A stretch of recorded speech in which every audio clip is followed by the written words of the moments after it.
اردو افسانے میں شناختی بحران موجود ہے، اور اگر ہے تو کس حوالے سے، یعنی کون کون سے افسانے نگاروں کے ہاں یہ چیز شدت سے محسوس کی جاتی ہے؟ 20ویں صدی میں بھی شناخت کے بحران کے حوالے سے ہمیں اچھے خاصے افسانے ملتے ہیں، خصوصاً سب سے پہلے جو تقسیم کا واقعہ ہوا تو تقسیم کے ضمن میں ایک بہت بڑی آبادی کو مسپلیس ہونا پڑا، بہت آبادی ہندوستان سے یہاں پاکستان شفٹ ہوئی، اور اسی طرح پاکستان کے بہت سارے شہروں سے ہندوستان چلے گئے۔ ان میں ایک بہت سارے ادیب تھے جنہوں نے اس ضمن میں افسانے لکھے۔ اس کے علاوہ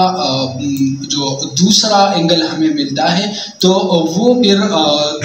یہاں جو جس حوالے سے مطلب پاکستان کے حصول کے ضمن میں جن باتوں کا کہا گیا تھا کہ تو وہ باتیں نظر نہیں آ رہی تھی، وہ چیزیں نظر نہیں آ رہی تھی، تو پھر ان کو جس طرح زبیر کے آرٹیکل میں ہے یا جس طرح سر نے ذکر کیا کہ